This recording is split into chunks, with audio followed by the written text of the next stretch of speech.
بسم اللہ الرحمن الرحیم. تمام تعریف اللہ کے لیے، درود اور سلام محمد و آل محمد کے لیے.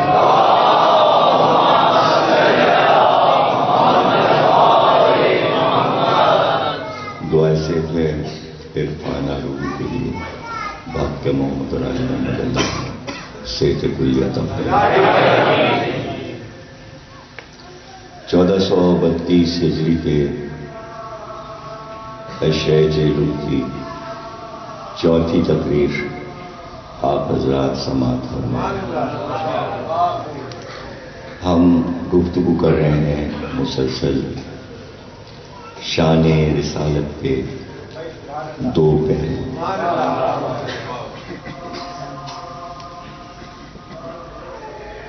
جب تک ہم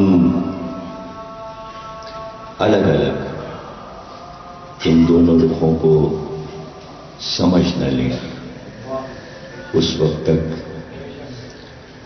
ذہن میں یہ سوالات آتے رہیں گے کہ فلاں چیز انہیں معلوم تھی اور پھر انہوں نے ایسا کیوں کیا. تو ظاہر ہے کہ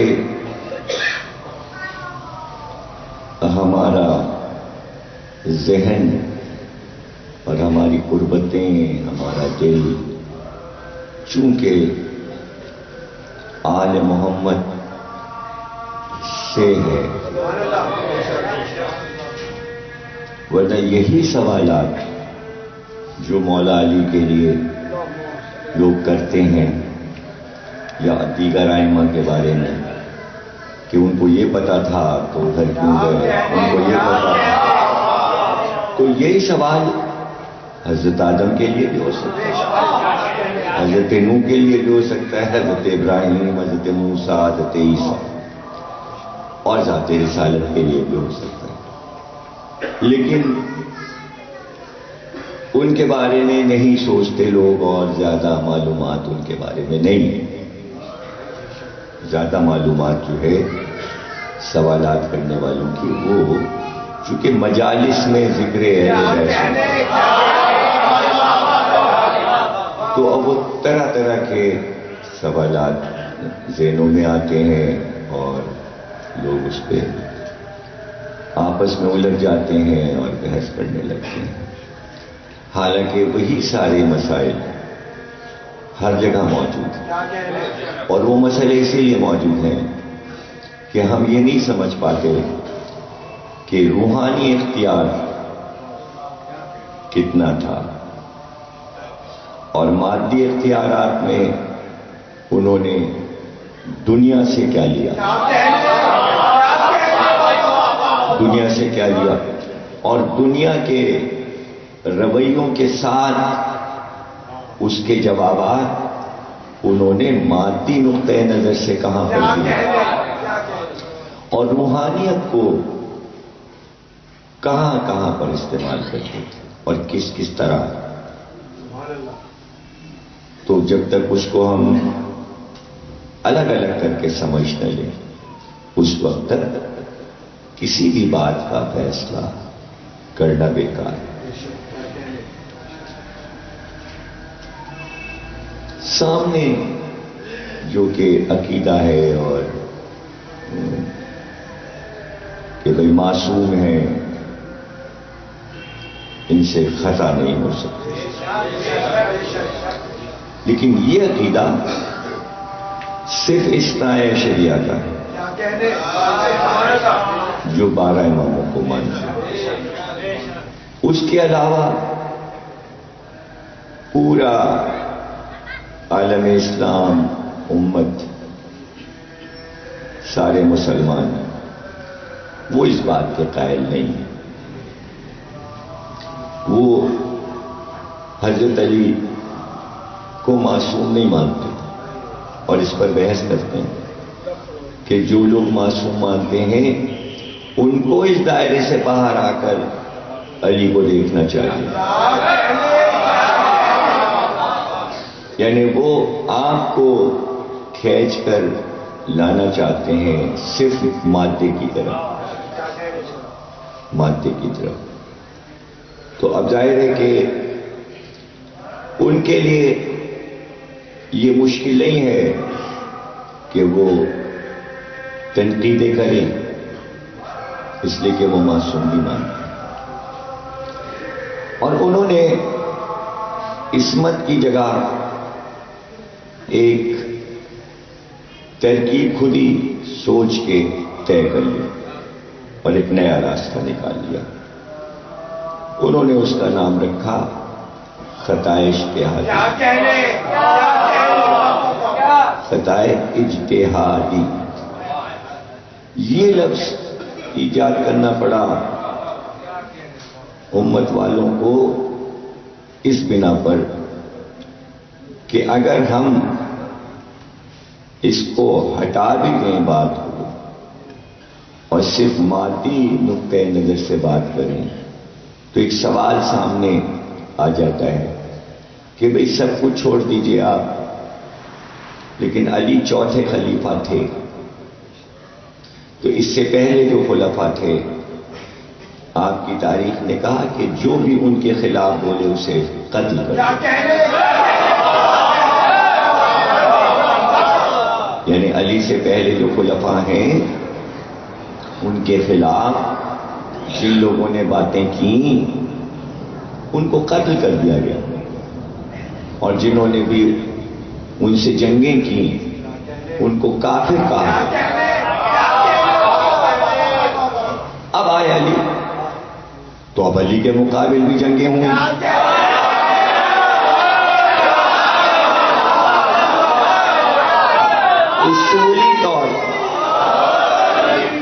اصولی طور پر جب آپ اصول طے کر چکے کہ جو خلیفہ راشدہ کے مقابل آئے وہ کافر ہوتا ہے اور قابل گردن زدنی، لیکن جلدی سے ایک ترکیب نکالی ان کا خطا اجتہادی، یعنی علی کے مقابل جو آ رہے ہیں وہ سب مجتہد ہیں.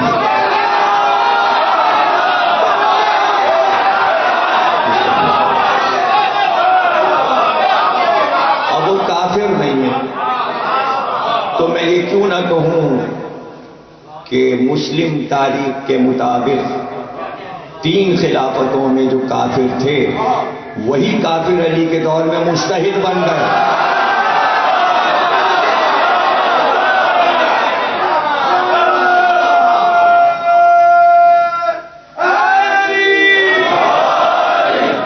یعنی ان کو کہا کہ بھئی خطائے اجتہادی، یعنی ایسا ہو سکتا ہے اور یہ معاف ہے. یعنی انہوں نے ایک اجتہاد کیا اور وہ اجتہاد سے جو بھی انہوں نے طے کیا، چونکہ وہ اس منزل پر تھے کہ فیصلہ کر سکتے ہیں، اجتہاد سے تو انہوں نے کیا اور وہ مقابل آ گئے. تو اگر یہ ساری باتیں سامنے رکھی جائیں تو یہ غلط فہمیاں کیوں ہیں؟ یہ غلط فہمیاں اس لیے ہیں کہ ہم تاریخ انبیاء کو سمجھے نہیں، ہم تمام انبیاء کو نہیں سمجھے، اور ان کے کردار کو سمجھنے کی ضرورت ہے کہ ان کا روحانی کردار اور ان کا مادی کردار. جب ہم آدم سے عیسیٰ تک سب کو سمجھ لیں پھر خاتم کو سمجھیں اور پھر ہم علی کے کردار کو اور یہاں پر آ کر ہم اطمینان سے پھر گفتگو کریں تو بات سمجھ میں آ جائے گی. تو جہاں پر اللہ نے کہہ دیا کہ بھئی اب تمہیں تو ہم نے مقرر کر دیا ہے ہدایت تو تمہیں کرنا ہے. اب اس میں یہ ہے کہ اگر روحانی اعتبار سے قدم قدم پہ معجزے مانگو تو وہ بھی ہم تیار ہیں، اور تم جتنے چاہے معجزے دکھاؤ اور ڈرا کے انہیں دھمکا کے جس طرح چاہو مسلمان بناؤ، بت پرستی چھڑاؤ اور انہیں ثواب کی طرف لاؤ، انہیں جنتی بناؤ، جہنم کی آگ سے انہیں بچاؤ. تو اجازت ہے، کرو ایسا کرو. اور اگر یہ چاہتے ہو کہ مادی راستوں سے، تو پھر ان کے مظالم سہو، مظالم سہو، اور جتنے بھی ظلم تصور ہو سکتے ہیں ان سے وہ سب ہوں گے، وہ رد نہیں ہو سکتے. یہ مظالم کرنے میں بڑھتے جائیں گے تو اب تم طے کر لو کہ آیا معجزے سے ان کے مظالم کو باطل کر دو گے، یا مادی نقطۂ نظر سے جو حساسیت تمہیں دی گئی ہے انسانوں کی تکالیف کے ساتھ اور دکھوں کے ساتھ تم انہیں برداشت کر لو گے، اور اس کا نام تمہیں معلوم ہے کہ صبر ہے. یہ سارا تعین ہو چکا ہے کہ جو کچھ انبیاء کے ساتھ سختی ہوگی اس کا نام اللہ نے ظلم رکھا ہے، اور جو عمل یہ کریں گے اس ظلم کے جواب میں اللہ نے اس کا نام صبر رکھا ہے. اور اگر یہ مار ڈالے جائیں اللہ کی راہ میں تو اس کو شہادت کہا جائے. یہ سارے الفاظ پہلے ہی طے ہو چکے ہیں، اور دونوں طرح کی لغتیں اللہ نے تیار کر دی تھیں آدم کے دور میں، کہ اگر آپ صفر بنانا چاہیں معجزے کو تو لفظ معجزہ بھی رکھ دیا، یعنی ان کو عاجز کر دیا جائے، ان کو بے ہتھیار کر دیا جائے صرف مظاہر قدرت کے دکھا کر. اور اس صورت میں یہ بھی ہے کہ اگر تم چاہو کہ بھئی یہ تم نے طے کر لیا کہ اب یہ کہا نہیں مانیں گے اور یہ حد سے گزر گئی ہے بات بہت سمجھانے کے باوجود، تو پھر ان کو فنا بھی کر دیا جائے گا، ان کو جان سے بھی مار دیا جائے گا، طوفان بھی آ جائے گا، عذاب بھی آ جائے گا. سب کچھ تمہارے اختیار پر ہے. ہم نے تمہیں خلق بنا دیا اس زمین کا، تمہاری ایک مٹھی میں عرش ہے اور ایک مٹھی میں فرش ہے. اب تم جیسے چاہو اسے زیر و زبر کر دو.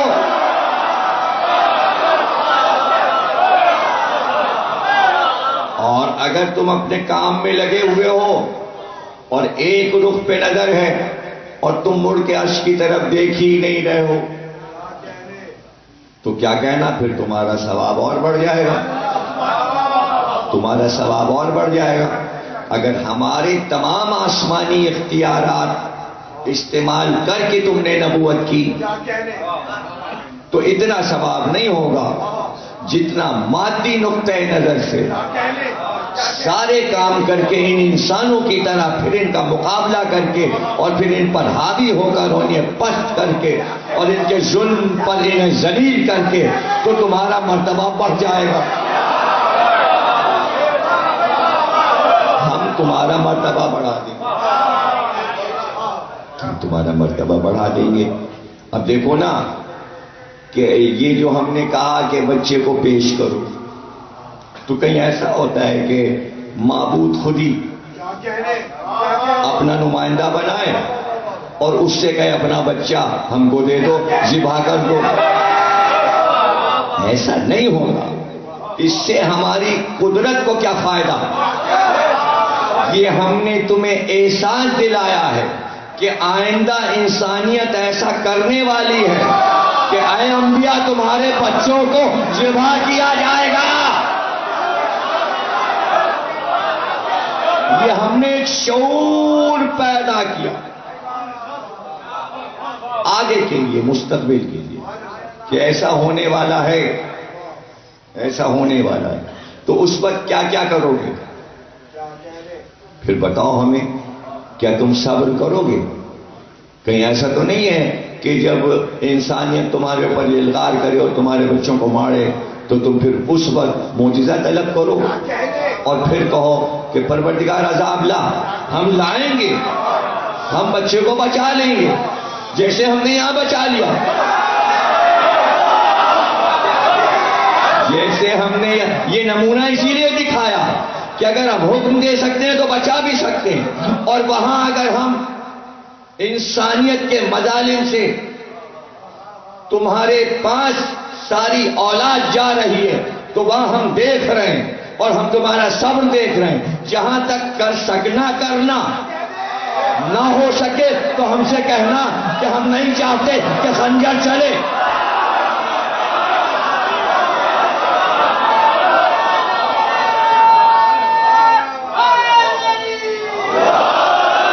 ہم نہیں چاہتے. تو پھر ایسا ہوگا، ایسا ہوگا. 40 تلواروں کے سائے میں گھرے ہوئے رسول اللہ، اور 40 تلواریں محمد کو قتل کرنا چاہتے ہیں. تو اب یہاں پر کون سا پہلو سرکار کا نظر انداز ایک کو کرنا ہے اور ایک کو استعمال کرنا ہے؟ تو اللہ نے کہا بھائی یہاں پر ہم خود اب ہم ہیں، اب ہمیں، تم نے ہم سے کہا کچھ نہیں، ہم خود آ گئے، ہم خود آ گئے ہیں بیچ میں.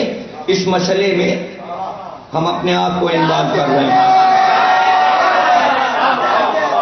ہم خود اپنے آپ کو انوالو کر رہے ہیں. کیوں؟ 13 برس سے پتھر کھا رہے تھے تو انوالو نہیں ہوا.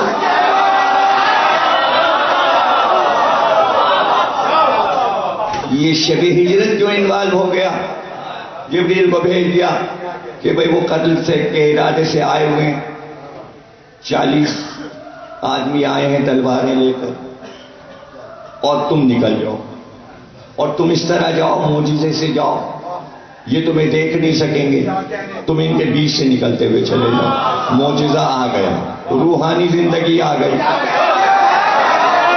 13 سال مادی زندگی میں پتھر کھائے، اب جب 13واں سال ختم ہو رہا ہے تو اب معجزہ آ گیا، اب معجزے سے بچایا جا رہا ہے. کیوں؟ یہی اگر مسئلے حل ہو جاتے اور اس پہ کتابیں لکھ دی جاتی تو یہ سوالات ہی نہ اٹھتے. جو مسئلے پھیلے ہوئے فرقوں میں، اور ایک ایک فرقے میں کئی فرقے بنتے جا رہے ہیں انہی مسئلوں کی وجہ سے. ہم تو سمجھانے بیٹھے تاکہ مزید ان میں اور فرقے نہ بن جائیں، تاکہ کچھ تو ہم خیال پیدا ہو جائیں، تاکہ سب ایک یکسانیت کے ساتھ بات کو سمجھ لیں. اور جو پتھر آ رہے تھے، زخمی ہو رہے تھے، کوڑا پھینکا جا رہا تھا، اس وقت تو کیوں نہیں انوالو ہوا جبریل کو بھیج کے؟ نہیں ہم کوڑا کسی کو نہیں پھینکنے دیں گے، نہیں ہم پتھر کسی کو نہیں مار. جاؤ جبریل محمد کو بچا لو، وہ گلی میں ابھی نکلے ہیں، اوجڑی پھینکی جائے گی، اس سے پہلے کہ پھینکی جائے معجزہ حائل ہوگا. وہ عورت روزانہ کوڑا پھینکتی ہے سر کے اوپر، جاؤ جبریل اس عورت کی گردن میں رو دو، خبردار کوڑا نہ پھینکے.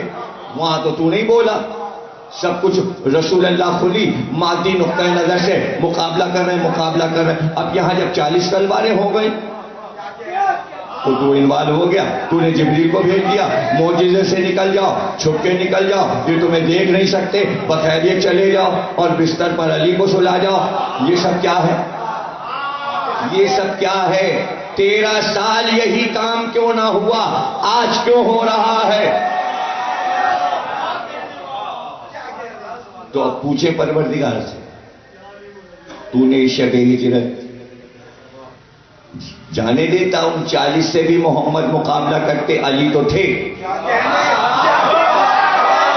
لڑائی ہوتی، سارے بنی ہاشم مل کے 40 کو مارتے، پتہ چل جاتا علی تو تھے ہی موجود، دفاع کرتے محمد کا، اور مادی نقطہ نظر سے 40 قبیلوں سے مقابلہ کیا جاتا بغیر معجزے کے. اب معجزہ کیوں؟ اب معجزہ کیوں؟ تو اب اللہ نے دیا جواب ہمیں، کا بات یہ تھی کہ مادی نقطہ نظر سے ہی محمد کو مکے میں کام کرنا تھا.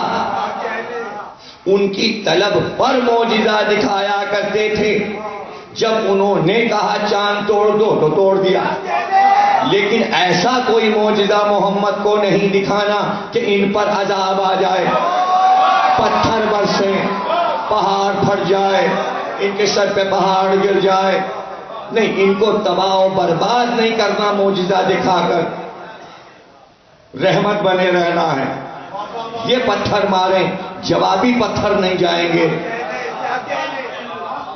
اس لیے کہ اللہ کہہ رہا ہے ہمیں یہ اطمینان ہے، ہمیں یہ اطمینان ہے کہ سارے مظالم کے باوجود کوئی محمد کو 13 سال مار نہ سکے گا، اس لیے کہ ابو طالب بیٹھے ہیں۔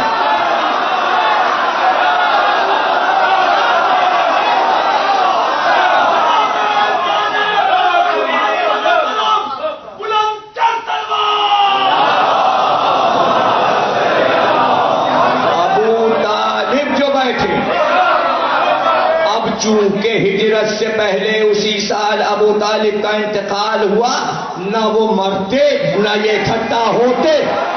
ابو طالب کے خوف سے ابھی تک انہوں نے تلوار نہیں نکالی تھی، اب جب ابو طالب نہ رہے تو انہوں نے کہا اب محمد کو مار لو۔ اس کے معنی شب ہجرت اللہ نے جو نبی کے لیے معجزہ دکھایا تو 13 برس اس معجزے کی جگہ ابو طالب معجزہ بنے۔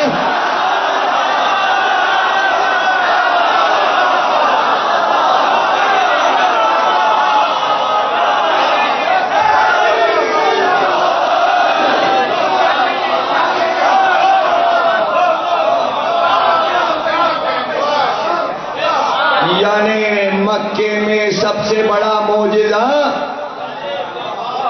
دین آنے کے بعد، وحی آنے کے بعد سب سے بڑا معجزہ ابو طالب تھے۔ تو اللہ کبھی کبھی ہستیوں کو بھی معجزہ بناتا ہے، اس میں پریشان نہ ہو جائیں۔ بھائی آپ یہ سوچئے شق قمر کیا ہے معجزہ؟ چاند کا ٹوٹ جانا۔ رجت شمس کیا ہے؟ سورج کا پلٹ آنا۔ تو آفتاب و مہتاب اور ستارے اور پانی، ہوا اور دریا، زمین افضل ہے یا محمد کے اجداد افضل ہیں؟ موازنہ کریں، سورج افضل یا ابو طالب افضل؟ بحیثیت اشرف المخلوقات آپ بھی سورج سے افضل ہیں، آپ بھی چاند سے افضل ہیں۔ اے اشرف کیوں ہیں آپ؟ تو اپنے معاملے میں تو آپ کہتے ہیں ہم اشرف ہیں، ہر چیز سے اشرف ہے، درخت سے بھی اشرف، جمادات سے بھی افضل کہتے ہیں نا۔ تو اب نبی سے کہا یہ پتھر بولے، نبی نے پتھر بولا، پتھر نے کہا لا الہ الا اللہ۔ انہوں نے کہا وہ سامنے والا درخت اڑتا ہوا آیا، اڑتا ہوا آیا، یہ نباتات، یہ جمادات، وہ گول یہ چلا جا رہا تھا، ایک جانور اس کے گود میں تھا، کہا یہ بولے، محمد نے کہا یہ بولے، اس نے کہا لا الہ الا اللہ۔ یہ حیوانات، تو اب 3 تو مخلوقات سے انسان افضل ہے، جمادات، نباتات، حیوانات۔ ٹھہرو، محمد کے سامنے پتھر نے کلمہ پڑھا، حیوان نے کلمہ پڑھا، درخت نے کلمہ پڑھا، اور اشرف المخلوقات ابو طالب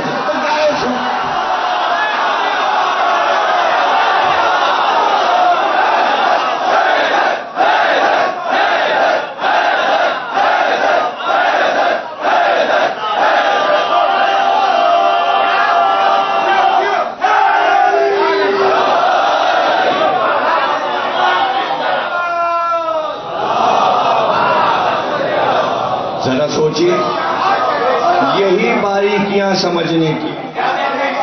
اگر یہ باتیں سمجھ میں آ جائیں، اور یہ باتیں اس وقت تک سمجھ میں نہیں آ سکتی جب تک آپ نکات کو پیش نظر نہ رکھیں، جزیات کو پیش نظر نہ رکھیں، اور ہر بات کو اسے دور تک سوچیں۔ ایک ہی بات پہ رک کے آگے نہ بڑھ جائیں فوراً کہ دوسری اور پھر تیسری اور چوتھی، نہیں، ایک ہی پہ رک جائیں، ایک ہی بات پہ رک جائیں۔ تو اب معجزے سے، روحانی زندگی سے نبی مکے سے نکل گئے. تو اب کوئی کہے کہ صاحب وہ تو یہاں پر تو دیکھیں 13 سال تو انہوں نے مادی دفاع کیا، اور شب ہجرت جب طاقت بڑی ہو گئی کفر کی تو پھر معجزہ دکھانا پڑا. پھر معجزہ دکھانا پڑا.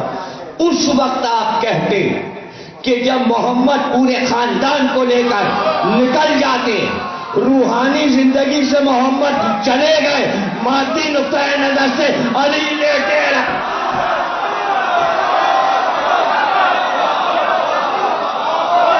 کیا مطلب ہے یہاں؟ کیا مطلب ہے؟ اللہ نے کہا دیکھو فرار نہیں ہے کہ معجزے سے آنکھوں کو اندھا کر کے ہم نبی کو نکال لے گئے. یہ علی لیٹے ہوئے اور 40 تلواریں.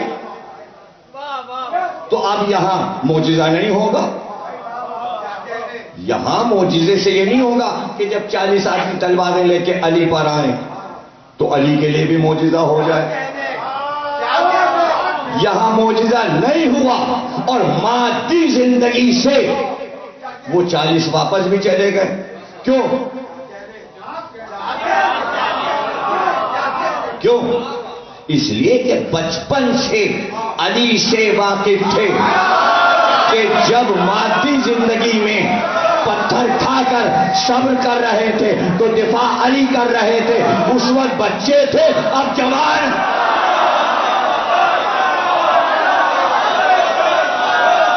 اس وقت بچے تھے، اس وقت بچے تھے، اب جوان ہیں. اور یہ نبی نہیں ہے، سمجھے نا، یہ نبی نہیں ہے. انہیں اندازہ تھا کہ 13 سال ہم نے پتھر مارے، محمد نے تلوار نہیں اٹھائی. تو اب انہیں عادت پڑ گئی تھی اور وہ جان گئے تھے کہ نبی تلوار نہیں اٹھائے گا. لیکن علی کا چہرہ دیکھ کر سمجھ گئے تھے کہ اگر ہم نے تلوار اٹھائی تو یہ تلوار اٹھائے گا، یہ نبی نہیں ہے.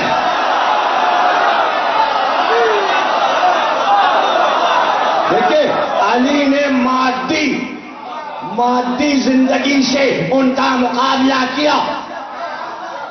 اور مادے میں کیا چیز ہے؟ کوئی دھمکی نہیں کی کہ ماریں گے اور کاٹ ڈالیں گے اور پورے مکے کو نہیں، کچھ نہیں. کیا چیز وہ تھی جس سے وہ دہل گئے؟ یعنی مادی زندگی میں بھی ایک چیز ہے، اس کا نام ہے ہیبت. ہیبت معجزہ نہیں ہے، ہیبت معجزہ نہیں.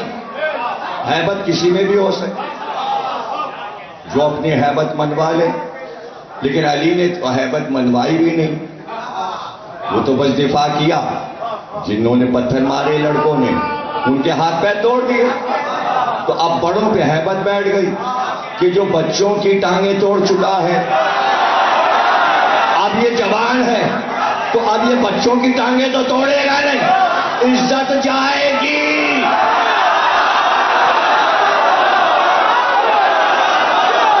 شان جائے گی، وڈیرا بن جائے گا،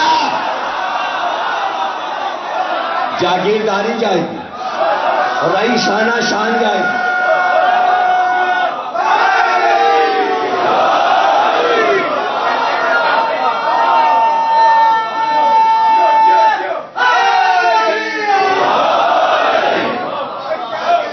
چھوڑ کے جا رہے اور کوئی معجزہ نہیں، کوئی معجزہ نہیں. سیدھی سی بات کہہ دی کہ 13 سال تلوار نہیں نکالی میں نے، اس لیے روکنے والا تھا. اگر آج نکل آئی تو بات بھی کہہ دی. ان کے بعد سمجھ میں آ گئی کہ واقعی اگر نکل آئی تو تلوار سے تلوار ٹکرائے گی. ایسا تو ہوگا نہیں کہ ہم تلواریں چلائیں اور یہ خالی ہاتھ رہے گا. یعنی معجزہ نہیں ہوگا، لیکن تلوار تو مانے ہوئے تھے. تو محمد نے تو کبھی تلوار چلائی نہیں اور علی نے بھی کبھی نہیں چلائی. یہ کیسے سمجھ گئے کہ اگر اس نے تلوار نکال لی؟ کبھی علی کو تلوار چلاتے بھی نہیں دیکھا, کہیں علی کو تلوار سیکھتے بھی نہیں دیکھا, کسی میدان میں جا کے پریکٹس بھی نہیں کی. پھر انہیں یہ پتا کیسے کہ اگر آج علی نے تلوار نکال لی تو ہم مقابلہ نہیں کر پائیں گے؟ اس میں کیا راز تھا؟ یعنی مادی نقطۂ نظر سے وہ ابو طالب کو میدان جنگ میں لڑتے ہوئے دیکھ چکے.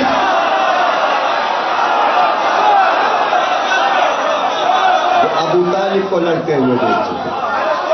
کئی جنگوں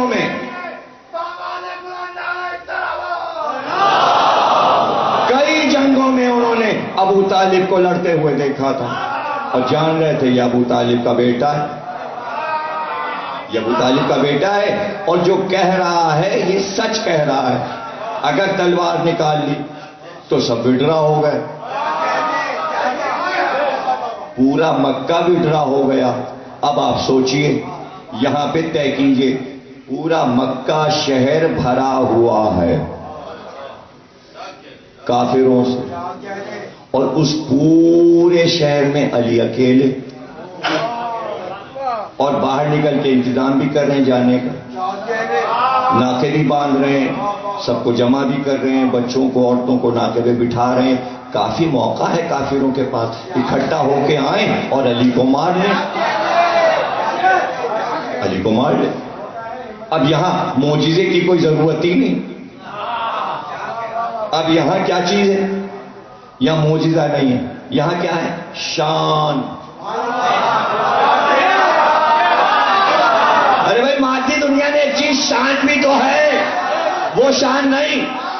کون سی؟ تھوڑی سی دولت آ گئی, نو دولت کی شان دکھانے لگے, وہ شان نہیں.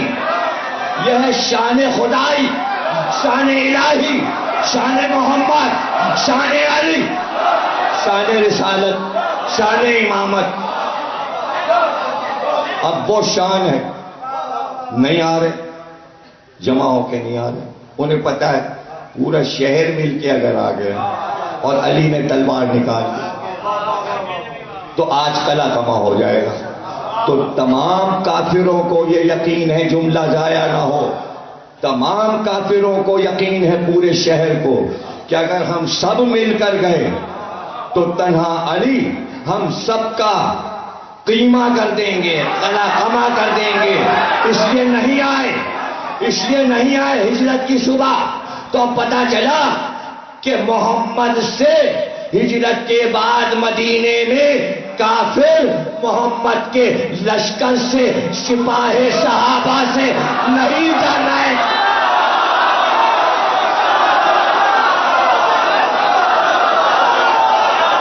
سپاہ سے نہیں ڈر رہے, علی سے ڈر رہے تھے. علی سے ڈر رہے.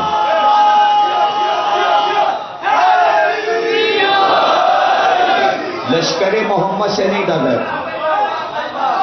ہم نے تو سیدھی سی بات آپ کو بتا دی, اس لیے کہ یہی کافر مکے والے بدر میں آئے, احد میں آئے, یہی تو آئے, یہی والے مکے والے آئے. تو پورا شہر تھوڑی آیا تھا. بدر میں 1000 آئے تھے, پورا شہر نہیں آیا تھا. وہاں پورا شہر علی سے ڈر رہا تھا. بدر میں 1000 آئے تھے وہی کافر مکے والے, تو وہ لشکر سے نہیں ڈر رہے تھے, وہ اسی علی سے ڈر رہے تھے جو ہجرت کی رات رک گیا تھا. اس کا رکنا, اگر میں یہیں رک جاؤں تو عشرہ پورا ہو جائے. جہاں علی رکے ہیں شب ہجرت, میں وہیں رک جاؤں. اس لیے کہ وہ یہ بات سمجھ گئے کہ محمد نے علی کو کیوں چھوڑا. محمد نے علی کو کیوں چھوڑا؟ اگر محمد کو یہ پتا ہوتا کہ علی یہاں ذبح ہو جائیں گے تو کبھی نہ چھوڑتے. اطمینان تھا کہ ذبح نہیں ہوں گے. تو اب کافر سمجھ گئے کہ چھوڑنا یہ بتا رہا ہے علی کو یہاں کہ اس کے پیچھے کوئی راز ہے. اس راز کو حل کرنے میں لگ گئے. اور دن گزر گیا اور علی چلے گئے. تھک جاؤ گے. آج کی مجلس ایسی ہے، ذرا انرجی روک روک کے خرچ کرو. میں بتائے دے رہا ہوں. ہاں، اور یہ بات پہلے کہہ چکا ہوں کہ کچھ گونگوں کو اپنا دوست بناؤ، انہیں بولنا سکھاؤ جیسے طوطے کو پڑھایا جاتا ہے. ان کی ٹریننگ کرو، تم استاد بنو، ان کو شاگرد بناؤ تاکہ آگے بھی بات چلتی رہے، ہر مجلس سونی نہ رہے. ہاں، سکھاؤ، ایک دو شاگرد بناؤ. اب دیکھو نا یہ تینوں بچے کیسے ٹرین ہو گئے ماشاءاللہ. 2-3 سال سے آ رہے ہیں، ٹرین ہو گئے، بول بھی رہے ہیں، اشارے بھی کر رہے ہیں، ہاتھ بھی اٹھا رہے ہیں. نا انہیں شرم ہے، نہ بولنے میں شرم، نہ ہاتھ اٹھانے میں شرم. اب یہ دوسری بات ہے، بڈھے طوطوں کو پڑھانا مشکل ہے.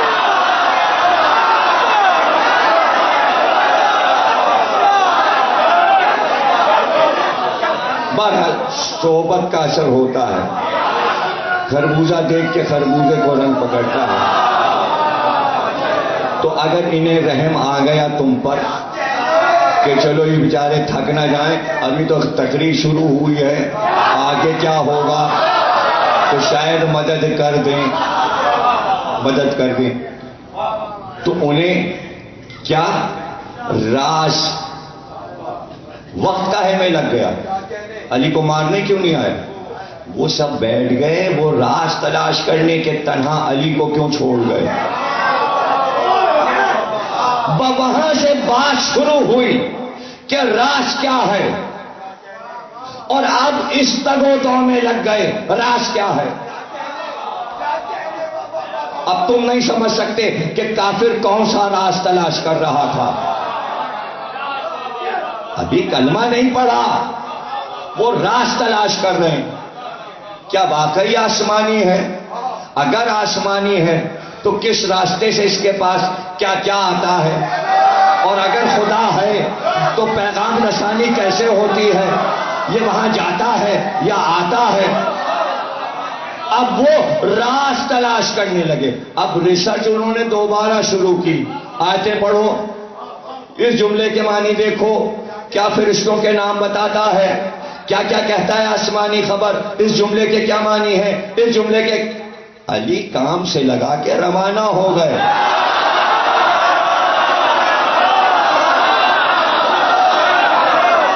دیکھیے کافروں میں اسلام کے بارے میں ریسرچ جب شروع ہوئی تو ذات علی کی وجہ سے.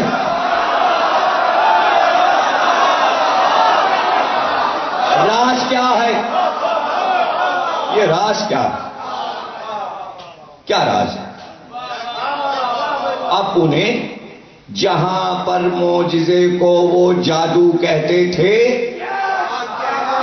تو جب دیکھیے جادو کو معجزہ کاٹ دے تو اب جادوگر مجبور ہوتا ہے سوچنے پر راز کیا ہے. نہیں سمجھ رہے آپ؟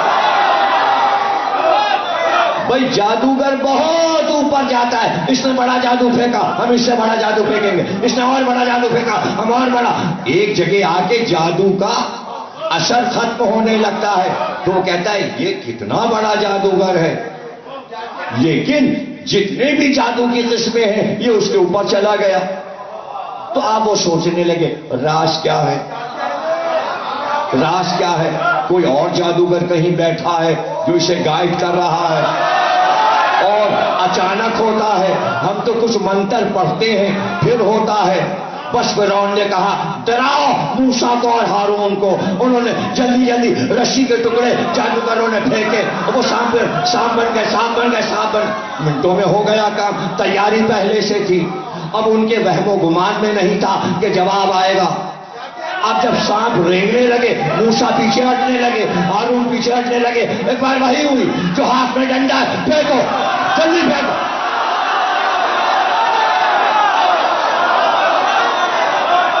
پھینک دو عصا. موسیٰ نے گھبرا کے عصا کو پھینکا، اور جو پھینکا تو اتنا بڑا اژدہا کہ موسیٰ کا وہ اژدہا اتنا بڑا اژدہا بنا کہ فرعون کے محل کی آخری منزل پر اس کا سر آیا اور ایک بار وہ آگے بڑھا ہیبت سے فرعون تھر تھر کانپنے لگا. اتنا بڑا اژدہا کہاں دیکھا تھا. اور دوڑ کر اژدہے نے سانپوں کو چننا شروع کیا, سانپوں کو کھانا شروع کیا, یہاں تک کہ جادوگر سجدے میں گر گئے. دیکھیے وہ جادوگر چالاک تھے, فرعون چالاک نہیں بے وقوف تھا. جادوگر سمجھ گئے یہ کوئی بہت بڑی چیز ہے, اب جادو کام نہیں آئے گا, اب جادو کام نہیں آئے گا, یہ تو کوئی بہت بڑی چیز ہے. اس لیے سجدے میں گر گئے. ہم ایمان لے آئے کس پہ, کس پہ ایمان لائے. موسیٰ ہارون نے کہا تھا اللہ پہ ایمان لاؤ, یہی تو کہا تھا. انہوں نے کیا کہا, ہم ایمان لائے کس پہ, موسیٰ اور ہارون کے رب پر.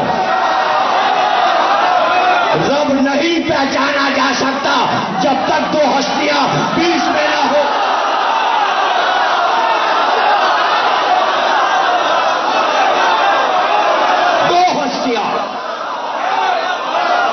دو ہستیاں تو بس جیسے عصا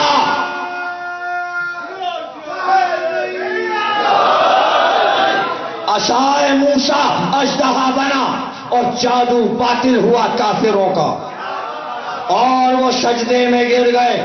ایسا ہی جنگ احد میں ہوا کہ علی کی تلوار ٹوٹی اور جنت سے ایک ذوالفقار چلی.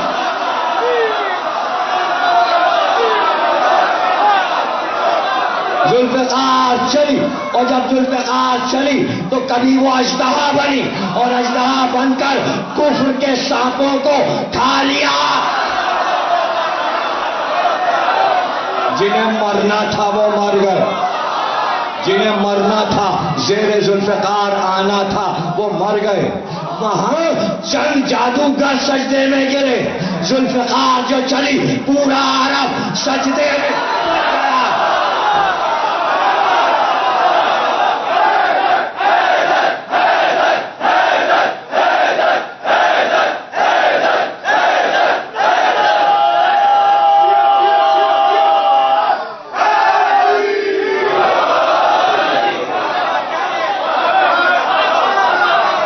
سجدے میں گر گئے.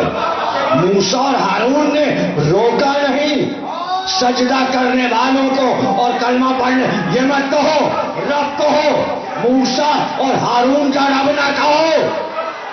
چپ رہے اور آیت قرآن میں آ گئی کہ یہ انہوں نے کہا. اللہ نے آیت اس لیے رکھی کہ میں بغیر وسیلے کا اسلام قبول.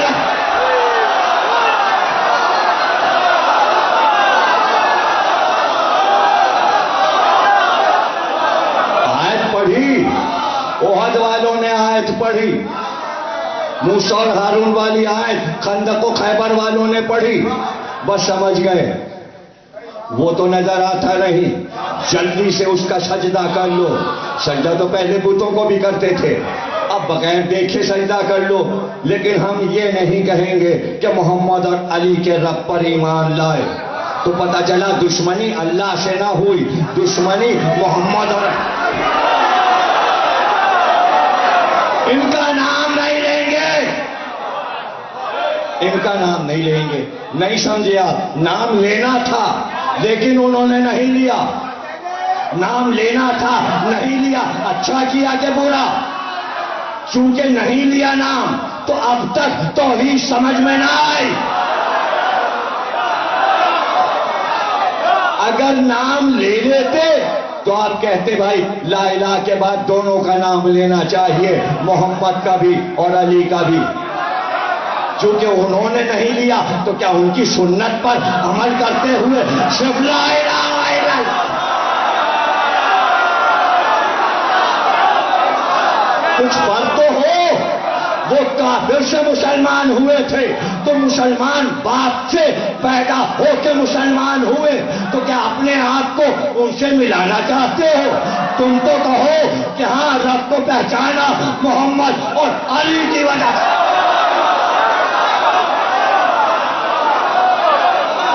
تم نے کس سے پہچانا؟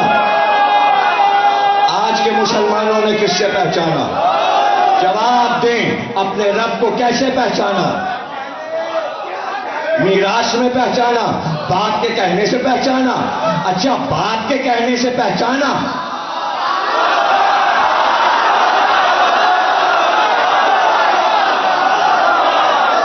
باپ کے کہنے سے پہچانا۔ اسی لیے رسول اللہ نے کہا کہ میری امت کا باپ علی ہے۔ میری امت کا باپ علی ہے، علی اس امت کے باپ ہیں، اپنے کو نہیں کہا، علی کو کہا، علی امت کے باپ، اور میری بیویاں اللہ کے حکم پر امت کی مائیں۔ اب چونکہ پہلے علی کو امت کا باپ بنا دیا،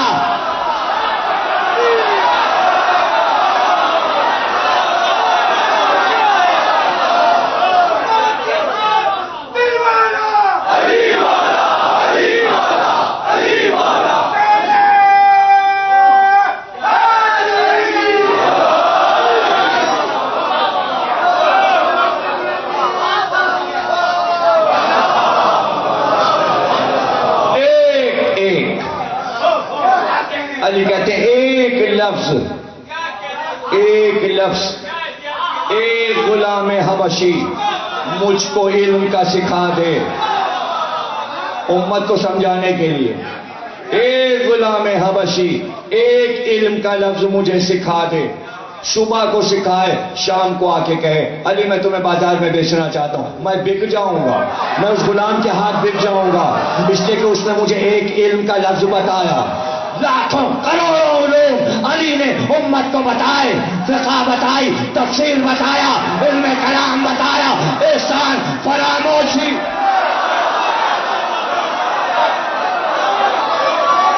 علی کے علاوہ کسی اور نے بتایا؟ علی کے علاوہ کسی اور نے بتایا؟ تم سانس نہ لینے دیتے علی کو، اس لیے کہ علم کے لیے طے شدہ بات ہے سکون کا ماحول، اس لیے کالج، اسکول، پبلک مقامات پہ نہیں رکھے جاتے، شہر سے دور یونیورسٹیز بنتی ہیں، سکون سے پرفضا مقام پر آسودگی سے طالب علم حاصل کریں۔ بڑے بڑے پرانے زمانے میں ارسطو، سقراط سب صحراؤں میں فرش بچھا کے زمین پہ پڑھتے تھے، پڑھاتے تھے۔ سکون چاہیے، علم کے لیے سکون چاہیے، سکون چاہیے، سکون چاہیے۔ اللہ کو معلوم تھا کہ یہ کام علی کے سپرد ہے، کہ علم سکھانا ہے، تو اب شہر کا ماحول اتنا ہڑبڑ کا تھا، اتنا ہنگامہ تھا کہ اتنا بڑا ہنگامہ حضرت عثمان کے قتل پر ہوا کہ پورا ملک جمع ہو گیا تھا، چاروں طرف بغاوت، یلغار، شہر مدینہ، شور شرابہ، علم کیسے سکھایا جائے؟ اس لیے اللہ نے کہا علی علم تو خاموشی میں سکھایا جاتا ہے، انہیں اپنا کام کرنے دو، یہ دولت سے کھیلے، 25 برس تم علم سکھاؤ۔ اب یہاں پہ سمجھ لیجئے بات، علم معجزے سے نہیں سکھایا جاتا، علم معجزے سے نہیں سکھایا۔ بہت سے لوگ چاہتے ہیں معجزہ ہو جائے، تعویذ دے دیجیے، دعا پڑھ دیجیے، پوری کتاب ہم ایسے ہی بس لکھائیں جا کے پیپر نہیں، اس کے لیے تگ و دو ہوتی ہے، ذہن استعمال ہوگا، قدم اٹھیں گے، کالج اسکول جانا ہوگا، راتوں کو جاگنا ہوگا، بچوں کو سکھانا ہوگا، پہلے حرف بنانا سیکھو، حرف پہچانو، تصویریں پہچانو، لفظ کو سمجھو، پھر عبارت سمجھو، اسپیلنگ یاد کرو، تگ و دو کے بعد 10-12 برس کے بعد یہ منزل آئی کہ کئی زبانیں بولنے لگے، آسان ہو گئے پیپر، اب یونیورسٹی کی منزل پہ پہنچ گئے، اب ڈگریاں لینے لگے، اب علم آسان ہو گیا، اس لیے کہ بنیاد مضبوط ہو گئی، بنیاد مضبوط ہو گئی۔ معجزہ کوئی نہیں ہوا، صرف عقل اصل طریقے سے استعمال ہوئی۔ جس طالب علم نے مکمل عقل استعمال کی وہ اعلیٰ ہو گیا، وہ فرسٹ ڈویژن ہو گیا، اس سے کم عقل والا سیکنڈ ڈویژن، اس سے کم عقل والا تھرڈ ڈویژن، کچھ فیل ہو گئے، کچھ گنڈے بن گئے، کچھ اپنے یہی کام کرنے لگے، اسکوٹر کے اپنے سائلنسر نکال لیے،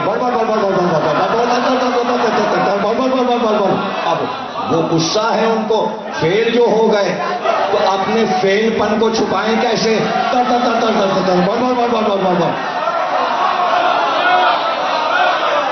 شور کر کے بتا رہے ہم ہیں ہم ہیں ہم ہیں، اور تم کیا ہو؟ پڑھا بھی، لکھا بھی، سیکھا بھی، اچھے طالب علم بنے، اچھا طالب علم بننا ضروری ہے۔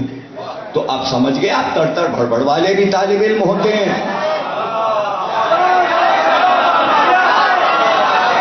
اور ایسے بھی ہوتے ہیں۔ ابا نے منع کیا تھا یہاں موبائل لے کے کیوں، چلو لاؤ موبائل، ایسے بھی طالب علم ہوتے ہیں۔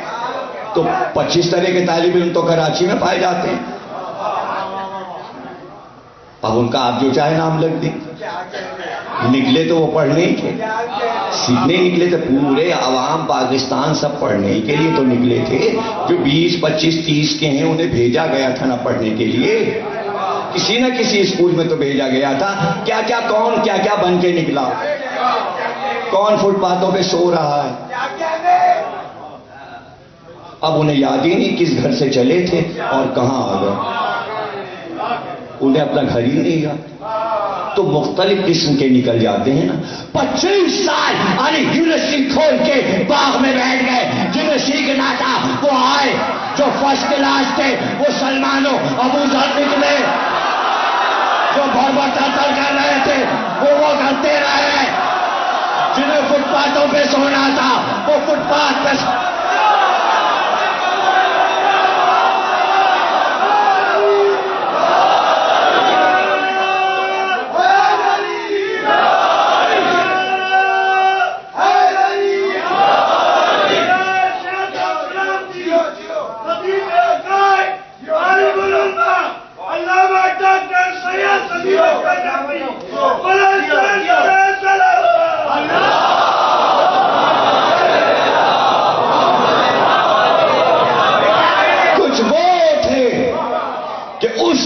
پر علم کے پہنچے، وہاں پہنچے کہ آغاز میں کیا ہوا تھا اور دنیا کے انجام میں کیا ہوگا۔ مکانا ما یکون، سلمان فارسی، کائنات سے پہلے کا علم، کائنات ختم ہوگی اس کے بعد کا علم۔ سلمان وہاں پہنچ گئے، محنت کی، پہنچ گئے، ابو ذر پہنچ گئے، میسم پہنچ گئے، عبداللہ ابن عباس نہیں پہنچے، عبداللہ ابن عباس آ گئے کوفے، تو میسم نے کہا بڑا تفسیر قرآن پڑھی علی، آؤ میں لکھوا دوں تفسیر قرآن، اس سے پہلے کہ میں نہ رہوں۔ جلدی سے عبداللہ ابن عباس نے کہا ہاں بولو، لکھنے بیٹھ گئے، لکھتے لکھتے لکھواتے رہے، میسم یہ لکھو، یہ آیت لکھو اس کی تفسیر، یہ آیت لکھو اس کی تفسیر، اور بیچ بیچ میں کہتے رہے ارے کیا عالم ہوگا جب میں سولی پہ لٹکایا جاؤں گا، کیا عالم ہوگا جب میرے ناک سے خون بہے گا اور ظالم مجھے قتل کر دے گا، میری زبان کاٹے گا۔ تو لکھتے لکھتے عبداللہ ابن عباس کہنے لگے تم تو کاہنوں کی طرح باتیں کرنے لگے، ابھی تو تم مفسر تھے۔ پتا چلا جو میسم کے پاس علم ہے عبداللہ ابن عباس کے پاس نہیں۔ طالب علم الگ الگ ہے، اس کا کشف، اس کا جذب، چاہے جیسے سیکھ لے، جہاں تک چاہے سیکھ لے، جہاں تک جائے۔ تو اب سلمان یہاں تک آ گئے، کہ کائنات کے شروع کا بتائیں، دنیا کا خاتمہ بتائیں، اس کے بعد کا بتائیں. اتنا علم آ گیا سیکھتے سیکھتے مولا سے. تو اب دنیا دیکھ کے کہ اوہو عبداللہ ابن عباس کی تفسیر کا کیا کہنا. اب سارے فرقے عبداللہ ابن عباس سے تفسیر لے رہے ہیں، مولا علی کی تفسیر چھوڑ دی. اب فلاں شاگرد سے علم لے رہے ہیں، کیا کہنا علم حدیث میں ابو ہریرہ کا، اور مولا کی حدیثیں چھوڑ دی. نہیں سمجھے. کچھ شاگرد شان جب دکھاتے ہیں تو لوگ استادوں کو بھول جاتے ہیں اور شاگردوں کے پیچھے چلنے لگتے. ہاں بھائی ہاں انہوں نے سیکھ کے اتنی ترقی کی کہ یہ استاد سے آگے بڑھ گئے. مولا علی کو معلوم تھا کہ ان شاگردوں میں کچھ ایسے نکلیں گے جو مجھ سے مقابلہ کریں گے، جیسے حسن بصری. تو اب کیا ہو، علی نے چاہا کہ علم کی سطح بتائیں. علی نے چاہا نا.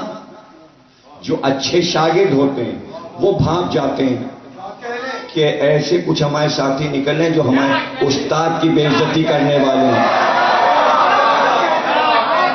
تو وہ جو اچھے شاگرد ہوتے ہیں وہ پہلی سے سد باب کر لیتے ہیں. خبردار جو استاد سے تم نے مقابلہ کیا. تو علی کا پہلا شاگرد جو تھا قدیم، وہ تھا جبریل.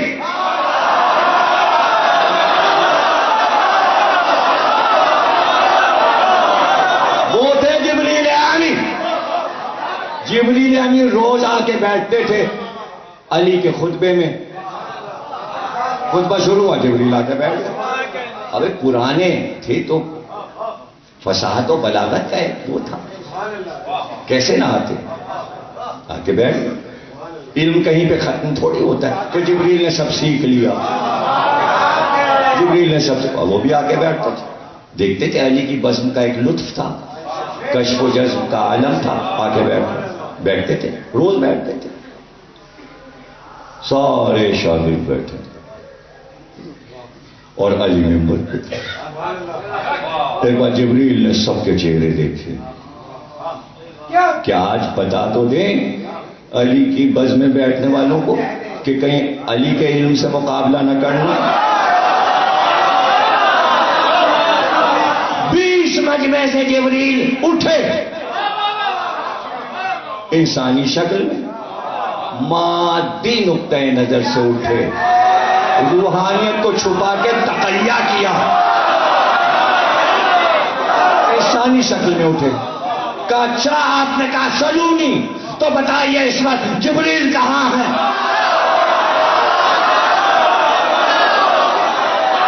بتائیے جبریل کہاں ہے؟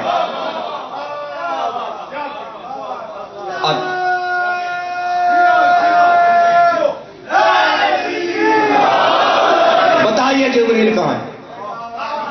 مجمع ساکت. اس پر جبریل کہاں ہے؟ مجمع ساکت. اور علی، جو جواب علی نے دیا اس جواب کے پیچھے جو راز ہے، اس راز کو بیان کرنے میں مجھے دیر لگے گی، لیکن وہاں وہ عمل جلدی ہوا، لیکن مجھے بیان کرنے میں دیر لگے گی. اور جب تک بیان نہیں کروں گا وہ بات سمجھ میں نہیں آئے گی. ایک بار علی نے دائیں دیکھا، بائیں دیکھا، ایک سیکنڈ کے لیے، نیچے دیکھا، اوپر دیکھا. کیا دیکھا؟ تمام عالم دیکھ لیے. ایک نظر میں تمام عالم دیکھ لیا. زمین کی تہوں میں دیکھ لیا، سمندر کی تہوں میں دیکھ لیا، مچھلی کے شکم میں دیکھ لیا، سیپ کے موتی میں دیکھ لیا، موتی کے جگر میں دیکھ لیا. آج پہ دیکھا، ایک نگاہ میں پہلا آستے کا، دوسرا، تیسرا، چوتھا، پانچواں، چھٹا، ساتواں، لوہ، کرسی، طوبہ، کوثر، سلسبیل، ثم دنا فتدلى فكان قاب قوسين او ادنى. بتانے میں دیر لگی، بتانے میں دیر لگی. علی نے ادھر تلاش کیا جبریل کو، ادھر تلاش کیا، ادھر تلاش کیا، ادھر تلاش کیا، اور اس کو دیکھا. یعنی سب جگہ دیکھ لیا، کہیں جبریل نہیں. کہا جبریل یا میں ہوں یا تو ہے. میں ہوں یا تو ہے، اور میں ہو نہیں سکتا اس لیے کہ میں بشر ہوں. جبریل تو ہے، جبریل تو ہے.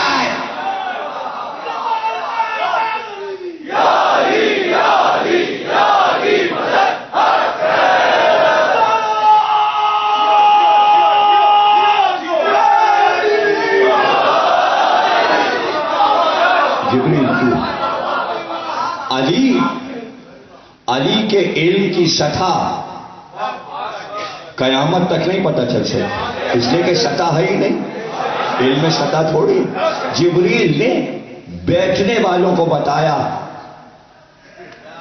یہ شہرین کا دروازہ ہے، دعوے نہ کرنا، دعوے نہ کرنا. لیکن اب علی نے تو بتا دیا، مسئلہ حل ہو گیا. جبریل کے لیے آ گئی مشکل کہ کیوں اٹھے، کیوں اٹھے؟ اس لیے کہ کہیں لوگ یہ نہ کہیں پہلے سے علی نے ایک آدمی کو جبریل بنا کے بٹھا دیا تھا. اب جبریل کیا کریں، اب جبریل کیا کریں؟ اس لیے مادی چولا اتارنا پڑا. دو پہلو، ایک پہلو پر مادی شک ہو رہا تھا مادے میں، اس لیے جبریل نے چاہا کہ ان کا شک یقین میں بدل جائے. اس لیے ایک بار اپنے پروں کو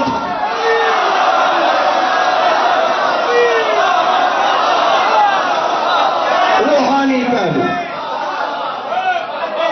پھیلایا اور یہ کہتے ہوئے پرواز کی، بے شک علی آپ نے صحیح کہا، میں ہی جبریل ہوں، میں ہی جبریل ہوں. لیکن اگر دروازے سے نکل جاتے تو صاحب معجزہ ثابت نہ ہوتے. اس لیے کوفے کی مسجد کے گنبد کی طرف گئے، گنبد پھٹا، جبریل گئے.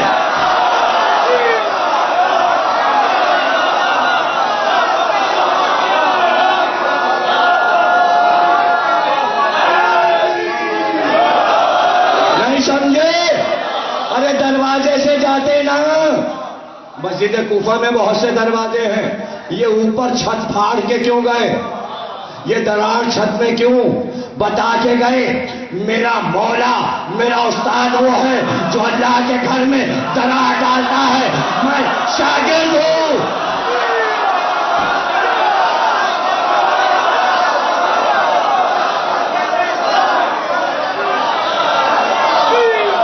میں ہوں علی کا شاگرد.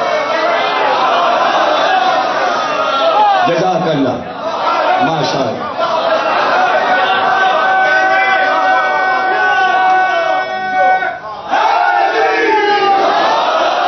دونوں پہلو الگ الگ رکھ کے دیکھیں اور پھر ملا دیں. اس لیے کہ ملے ہوئے ہیں. میں الگ الگ کر کے بتا رہا ہوں تاکہ پہلے اسے بھی سمجھ لیجئے اور اسے بھی سمجھ لیجئے. ہاں خط آیا ہے، خط آیا ہے، مدینے کے گورنر کے پاس آیا ہے. حسین کو معلوم ہے، پہلے سے معلوم ہے. لوگوں نے کہا کیوں بلایا ہے ولید نے؟ امام نے فرما دیا حاکم شام مر گیا. ابھی خط میں یہ لکھا ہوا ہے آئے گا، اب اعلان ہوگا. حسین نے پہلے بتا دیا. یہ ہے روحانی پہلو. خبر سننے گئے، یہ ہے مادی پہلو. کچھ بھی نہیں سمجھے. یعنی امام کے زندگی کے دو پہلو ہیں. روحانی پہلو سے بتا دیا مادی نہیں ہوں، مجھے معلوم ہے وہ مر گیا. دنیا میں کہیں کوئی مر جائے پہلے امام کو معلوم ہوتا ہے، پہلے امام کو پتا چلتا ہے وہ مر گیا. کہاں سمجھے آپ؟ وہ مرتا ہی نہیں جب تک امام سرہانے نہ جائیں. نہیں سمجھے؟ ارے ابھی تو اسے جہنم بھیج کے مدینے آئے.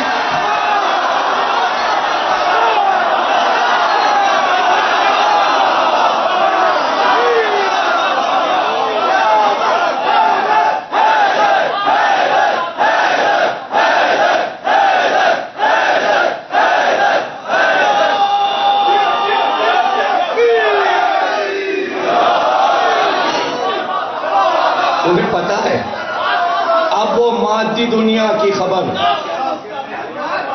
تو چلو مادی نقطۂ نظر سے چلو.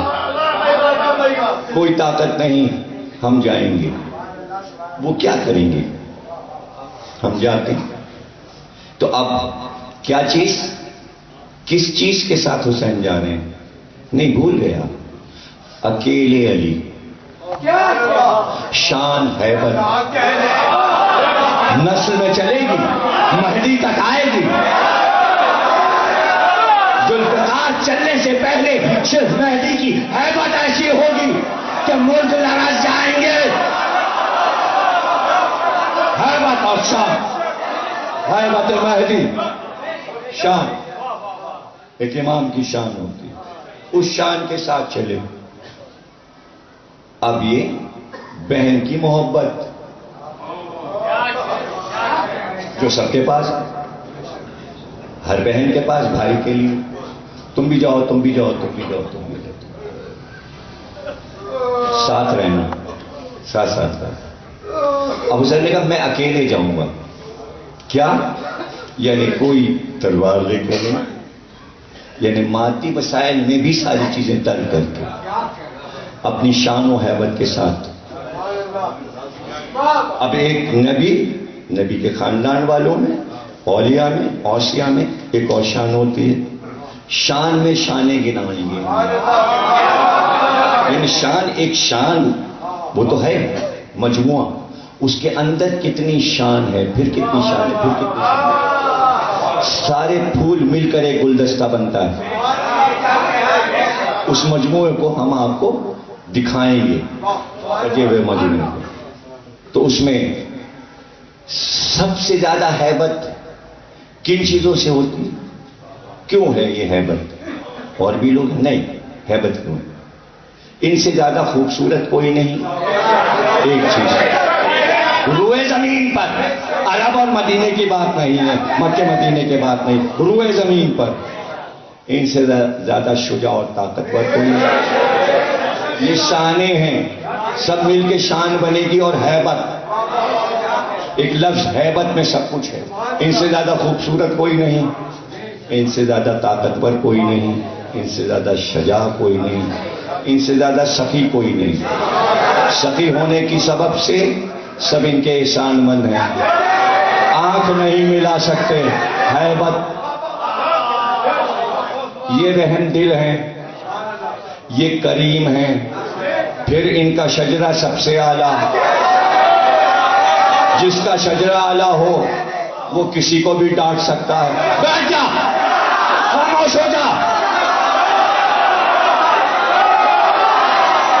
پھر یہ علم میں سب سے زیادہ، ان کے علم کے آگے کسی کے پاس علم نہیں، ان کے آگے سب جاہل ہیں، اس لیے سب کو جھکائے. یہ سب کچھ ملا کر حیبت. جانے کدھر سے وار ہو جائے، مادی وار، معجزہ چھوڑ دو. نہیں سمجھ رہے؟ معجزے کو جانے دو. معجزے پر آئیں تو کائنات کو ختم کر دیں. پتہ چلا کردار میں ایک معجزہ ہے، مادے میں معجزہ ہے. اس معجزے کا نام ہے اعلیٰ کردار، شرافت نفسی. اس لیے کہ کوئی مقابل نہیں. یہ ساری حیبتیں لیے ہوئے ایک حسین گورنر کے سامنے. ہوگا گورنر، مشیر بھی، یہ بھی، وہ بھی سبھی بیٹھے. یعنی تیاری تھی، جملے بازی. حسین چلے گئے، بات چیت بھی ہو گئی. بس اتنی سی بات ہو. اس نے کہا وہ مر گیا ہے اور یزید خلیفہ ہو گیا، باپ اس کا مر گیا ہے. آپ بیعت کر لیجئے. بیعت کا خط آیا تو آپ نے فرمایا کہ تجھ کو یہ بات معلوم نہیں، تجھ کو یہ بات معلوم نہیں کہ ہم رسالت کے گھرانے والے، محمد کے نہیں، نبی کے نہیں، رسالت کے گھرانے والے کسی کی بیعت نہیں کرتے. کسی کی بیعت نہیں. رسالت کے گھرانے والے، اس لیے کہ رسالت کا گھرانہ الگ ہے، رسول کا گھرانہ الگ ہے. رسالت کا گھرانہ نہ مکے میں ہے نہ مدینے میں. رسالت کا گھرانہ اس کی دیواریں اٹھتی رہتی ہیں، اونچی ہوتی جاتی ہیں، اونچی ہوتی جاتی ہیں، کوہ طور تک جاتی ہیں، چوتھے آسمان تک جاتی ہیں، ساتویں آسمان تک جاتی ہیں، بڑھتے بڑھتے بڑھتے بڑھتے ثم دنا فتدلی فکان قاب قوسین او ادنی، یہاں تک کہ 2 کمانوں کا فاصلہ اللہ سے رہ جاتا ہے. رسالت کے گھر کا. ہم یہاں کے نہیں ہیں، ہم وہاں کے، یہاں کے نہیں ہیں، وہاں کے. جہاں تک رسالت جائے وہاں تک رسالت کا گھرانہ. ہم وہاں کے، ہم وہاں کے رہنے والے اس کمینے اور ذلیل کی بیعت، فاسق و فاجر کی بیعت. اور یہ کہہ کے مڑے، یہ کہہ کے مڑے. ابھی آواز بلند نہیں ہوئی تھی، صرف تبصرہ تھا. مروان نے آواز دی، ارے ولید کیا کرتا ہے، حسین ہاتھ سے نکل جائیں گے، سر کاٹ لے. ارے مڑ گئے تھے، ایک بار پھر مڑے اور کہا او ابن الزرقاء، شجرہ شجرہ.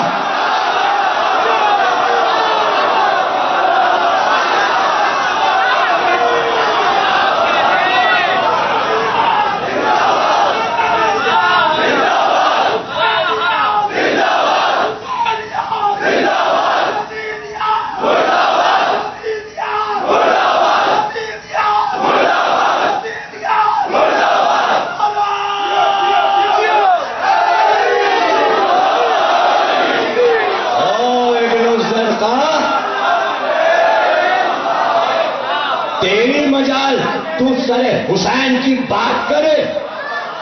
ابن الزرقاء نیلی آنکھوں والی عورت کے بیٹے، تیری مجال. یہ ہیبت تھی حسین کی کہ ہاتھ میں پانی تھا، وضو کرنے جا رہا تھا مروان، لوٹا چھوٹ گیا، وضو کر رہا تھا، اشارے کر کے کہہ رہا تھا سر کاٹ لو، حسین کا سر کاٹ لو. اب یہ دیکھیے کہ 90 برس کا بوڑھا تو کیوں زندہ رہنا چاہتا ہے؟ ابھی تیرے سامنے حسین بچے ہیں، تو 90 برس کا بوڑھا ہے. نہیں سمجھے؟ بوڑھا کہہ رہا ہے جوان کو مار دو، یعنی تو یہ چاہتا ہے کہ بڑھاپے کی ہوس میں خلافت پائے اور نبی کا نواسا مارا جائے. کہاں سمجھ رہے ہیں؟ اگر سب کے سمجھ میں تقریر آ جائے تو مولا کا کرم. تو بوڑھا 90 برس کا، 95 برس کا، تجھے جینے کی ہوس ہے اور حسین کو مار دو. تیرے پاس مشن کیا ہے؟ کون سا مشن ہے جس کے لیے کام کر رہا ہے؟ ان کے پاس مشن ہے، اللہ کا دیا مشن ہے، نبی کا دیا مشن ہے، قرآن ہے، دین ہے. تیرے پاس کیا مشن ہے؟ تو بتاؤ دنیا والوں، اس وقت حسین کے پاس دین کا مشن تھا، مروان کے پاس کس کا مشن تھا؟ ارے کہو نا، شیطان کا مشن.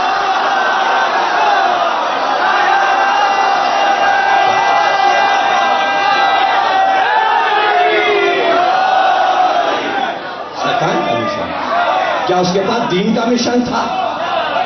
ارے وہ ہوس پھر ہو ہی گئی.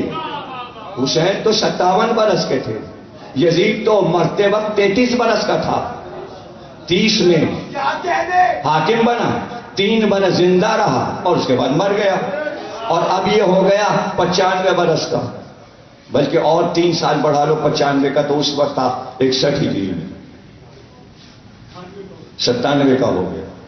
اب 100 میں 3 کم ہیں، وہ تینوں آ جائیں تو 100 اور اس کے لگا۔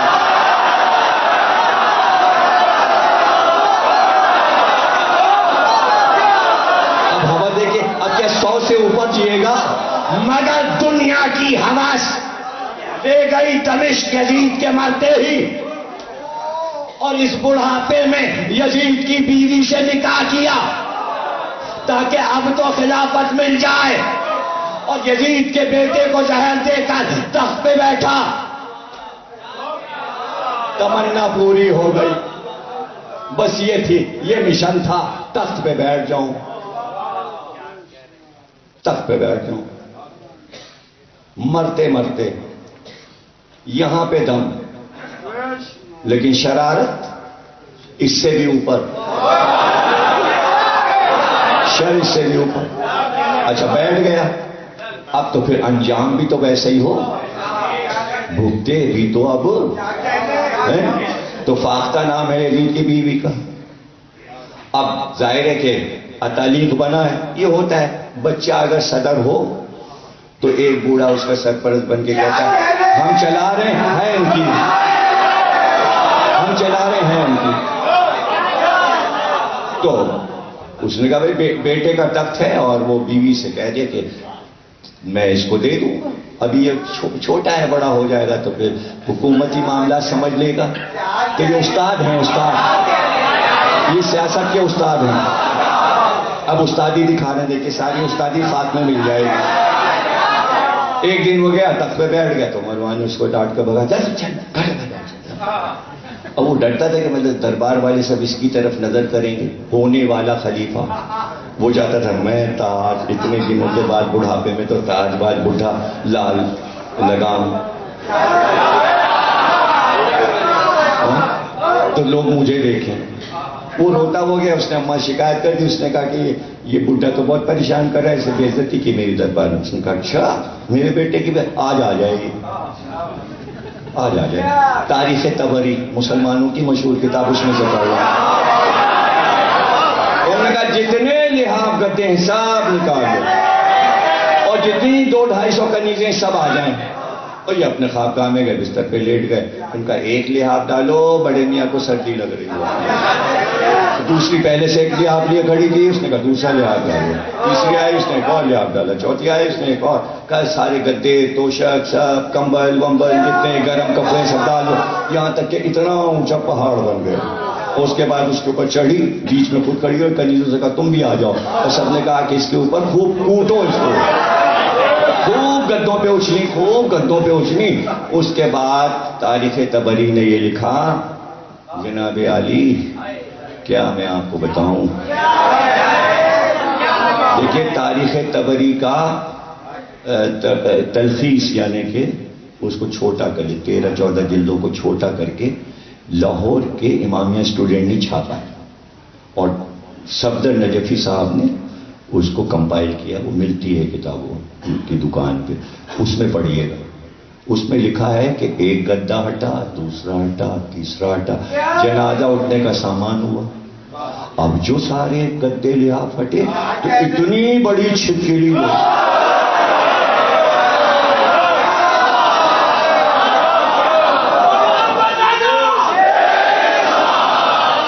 چھپکلی۔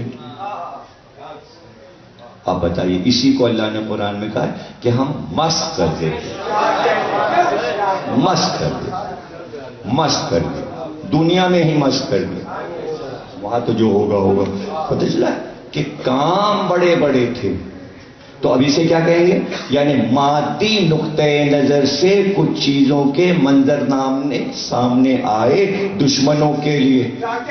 وہاں کوئی معجز نما امام نہیں موجود تھا جو اپنے دشمن کے لیے معجزہ دکھاتا، نہیں سمجھے آپ؟ یعنی یہ ایک منطقی سفر ہے جیسے جیسے اللہ کے خلاف کام کیا شکل اس کی شیطان سے ملتی چلی گئی.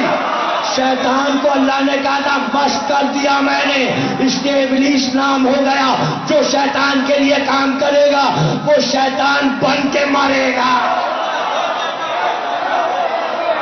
بچنا ہے، بچنا ہے، بچنا ہے، بچنا ہے، ابلیس سے بچنا ہے، ابلیس سے بچنا ہے. اور اللہ کے پیارے بندوں کے لیے انہی کے ذکر پہ اپنی زندگی کو لیے چلے جاؤ، ان کے فضائل، ان کے مسائل. اور اگر یہ کہہ دیں یہ تو وہاں تھے بھی نہیں، وہ تو جا چکے، وہ تو قید خانے سے آزاد ہو کے چلے گئے، ان کے جانے کے بعد یہ اب کون انتقام لے رہا ہے ان سے؟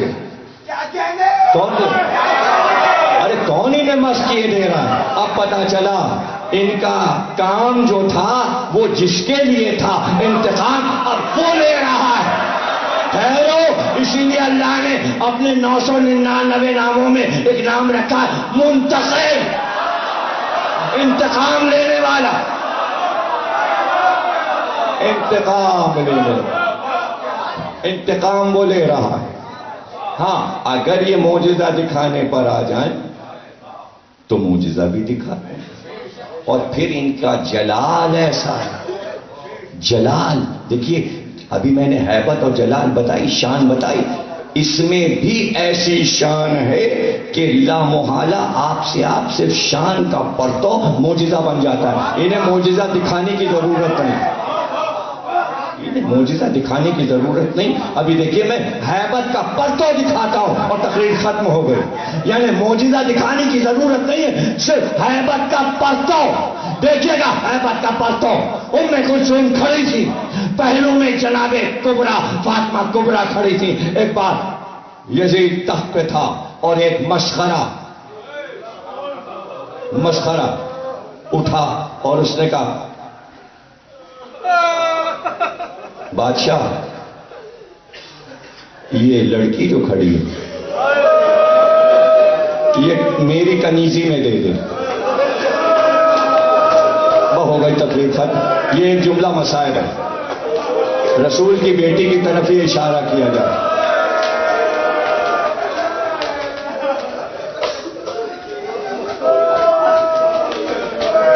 اس نے انگلی سے اشارہ کیا، ہاتھ اٹھا،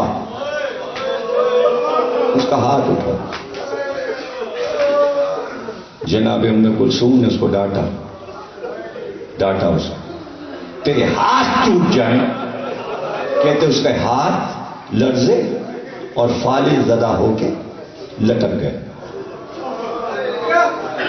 اللہ اکبر، اللہ اکبر. یہ ہے جلال، یہ ہے ہیبت. اور ادھر سے شہزادی زینب کی آواز ہے، تو ایسا نہیں کر سکتا. یزید نے کہا میرے اختیار میں ہے. دیکھیے مادیت کا اختیار، دیکھیے میرے اختیار میں ہے. زینب نے کہا میں اپنا اختیار بتاؤں. کہ سن، تو اس وقت کر سکتا ہے جب اعلان کر دے کہ دار اسلام سے نکل گیا، میری نانا کی امت سے نکل گیا، تب تو ایسا کر سکتا ہے. سر جھک گیا اس لیے کہ ذلیل ہو جاتا اگر یہ کہتا کہ میں کسی اور مذہب پر جا کر یہ کام کروں گا. اس لیے کہ اسلام میں جائز نہیں، حرام ہے. رسول کی اولاد کی طرف اشارہ نہیں کیا جا سکتا، حرام ہے، حرام حرام. اور پھر رسول کی بیٹی سر جھک گیا. بس یہی وہ منزل تھی کہ اپنا کام کر چکے، اب اللہ کی مرضی کچھ اور ہے. ایسے میں راہب اٹھ گیا اور اس نے کہا یہ ہم کیا دیکھ رہے ہیں؟ یہ کس کا کٹا ہوا سر ہے؟ یہ کون لوگ ہیں جن پر اتنی مصیبت ٹوٹی ہے؟ یزید نے جواب دینا پڑا، اس لیے کہ سفیر تھا، روم کا ایک ملک کا سفیر تھا. کہا یہ حسین. اس نے کہا کون حسین؟ کہا فاطمہ کا بیٹا حسین. کہا فاطمہ تمہارے نبی محمد کی بیٹی؟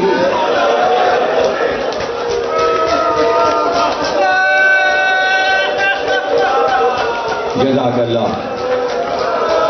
ظاہر ہے جس شان سے آپ فضائل سنتے ہیں اسی شان سے آپ مسائل بھی سنتے ہیں. یہ وہ دن ہیں کہ جب دربار کا حال پڑھا جاتا ہے، قید خانے کا حال پڑھا جاتا ہے، کیا بیتی ہے ان اسیروں پر، ان قیدیوں پر کیا گزر گئی۔ میری مجلس کا موضوع یہی ہے نا، انہوں نے خود قبول کیا کہ مادی نقطۂ نظر سے ہم زمانے کے ظلم سہیں گے، جیسے 13 سال محمد پتھر کھاتے رہے۔ اب معجزہ تو مہدی دکھائیں گے، ہر امام نے ظلم سہا۔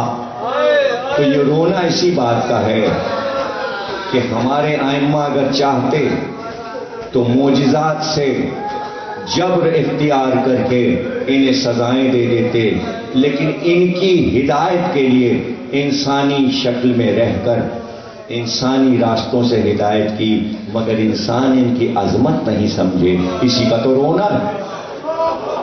اور ان کو نہیں سمجھے، اس کے معنی رب کا احترام نہیں کیا، اللہ کو نہیں سمجھے۔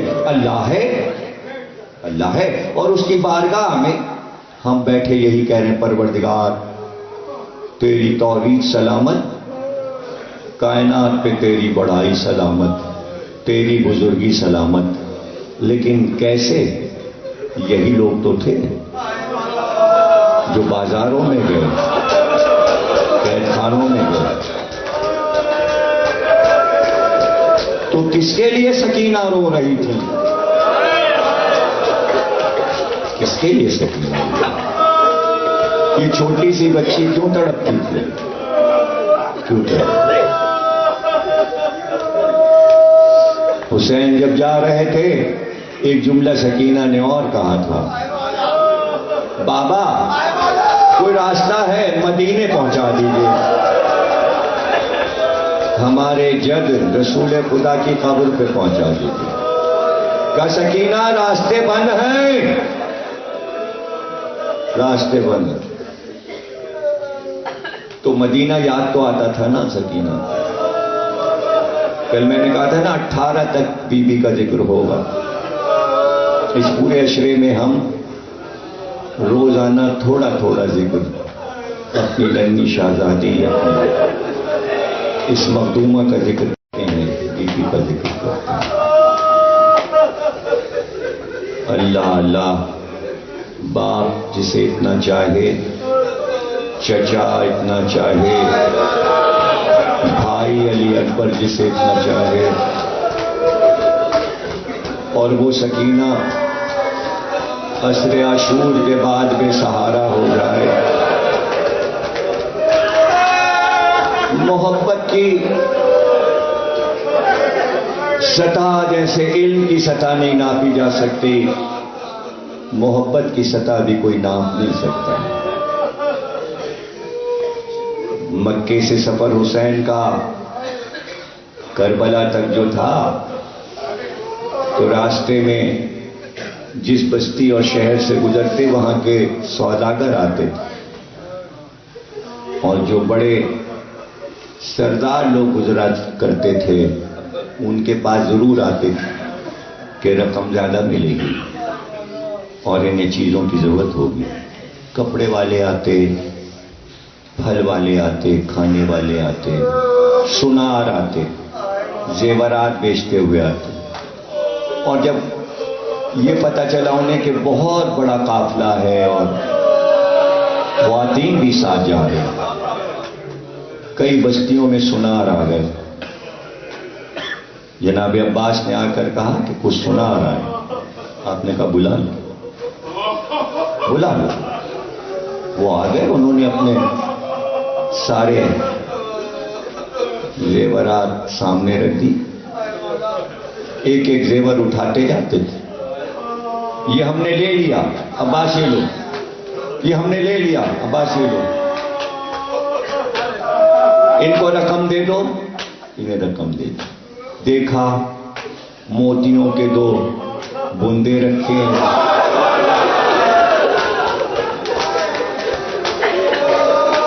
کہ یہ ہمیں 4 بندے ہمیں دے دو۔